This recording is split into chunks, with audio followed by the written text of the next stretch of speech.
E a gente segue falando de saúde, mas agora para lembrar de um problema muito sério no país.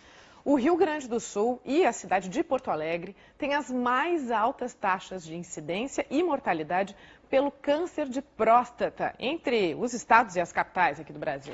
O câncer de próstata é o mais comum em homens, né, depois do câncer de pele. E para fazer um alerta importante sobre essa doença, a gente conversa agora com o repórter Paulo Ledur, que está ao vivo, acompanhado de um especialista no assunto. Bom dia, Ledur. Bom dia, Daniela. Bom dia, Simone. Bom dia a todos. E o assunto é tão sério que neste ano a estimativa é de que 6.000 gaúchos sejam diagnosticados ou já foram diagnosticados com o câncer de próstata, sendo que pouco mais de 800 deles aqui em Porto Alegre. Mas para falar mais a respeito desse assunto, está aqui ao meu lado o médico oncologista Gabriel Marques dos Anjos. Bom dia, doutor. Bom dia. Doutor, é claro que a recomendação é que o homem com 50 anos ou mais procure e faça uma consulta a respeito do assunto, mas tem se constatado um aumento também entre os jovens. O porquê disso? Eles não estão imunes, não é? Bom dia. Bom dia. Realmente, qualquer idade pode acabar sendo afetada com essa doença, mas a gente sabe que ela é mais frequente a partir do momento que a idade vai passando, principalmente a partir dos 50 anos. Provavelmente isso se deve a um quadro genético mais preponderante aqui no estado. Agora, doutor, quando é que se nota uma alteração na próstata? O ideal hoje é que todo paciente, como eu falei, acima de 50 anos, consulte um médico para discutir exposição a riscos e maneiras de diagnosticar mais cedo essa doença.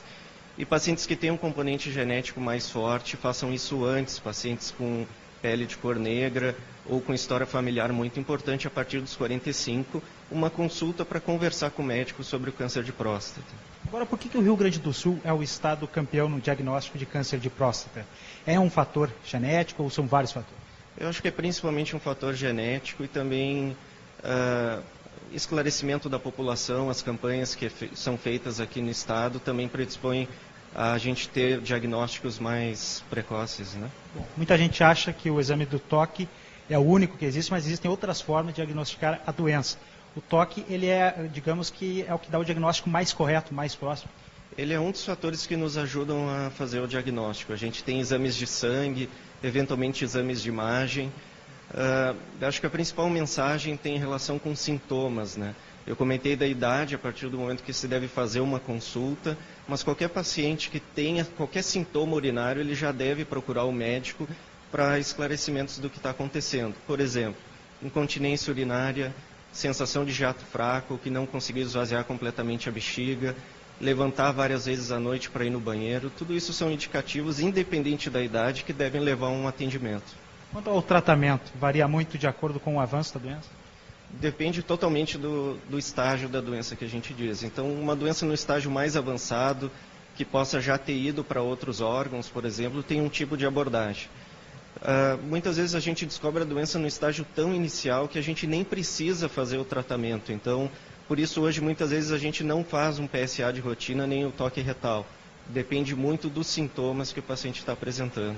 Bom, hoje o Hospital Ernesto Dornelles, em campanha em função do Novembro Azul, justamente está chamando a população para essa consulta, né? Isso, hoje às 19 horas a gente vai fazer um bate-papo, onde a gente vai poder esclarecer com mais detalhes as dúvidas, fatores de riscos, tratamentos e também disponibilizar uma consultoria, uma avaliação para quem precisa fazer exames complementares ou não. A chance de cura, doutor? Totalmente. A gente sabe que o câncer de próstata é um pouquinho diferente, porque algumas vezes a gente faz o diagnóstico e isso não exige nenhum tipo de tratamento. A gente só fica acompanhando porque não tem um risco maior. Mas quando a doença tem um comportamento mais agressivo, diagnosticar antes é o que faz toda a diferença. Tá certo. Muito obrigado, doutor. Obrigado. Então está aí a participação do médico oncologista Gabriel Marques dos Anjos. Então essa é a nossa dica. A partir das 7 horas da noite, hoje, aqui no Hospital Ernesto Dornelles, os primeiros 60 pacientes que participarem desse seminário, desse ciclo de palestras, vai receber de graça a oportunidade de fazer o exame e também depois um acompanhamento médico. Daniela e Simone. Tá certo, Ledur. Boa dica, um alerta importantíssimo aí do doutor. Verdade é que não dá para brincar com a saúde, né? Muito obrigada.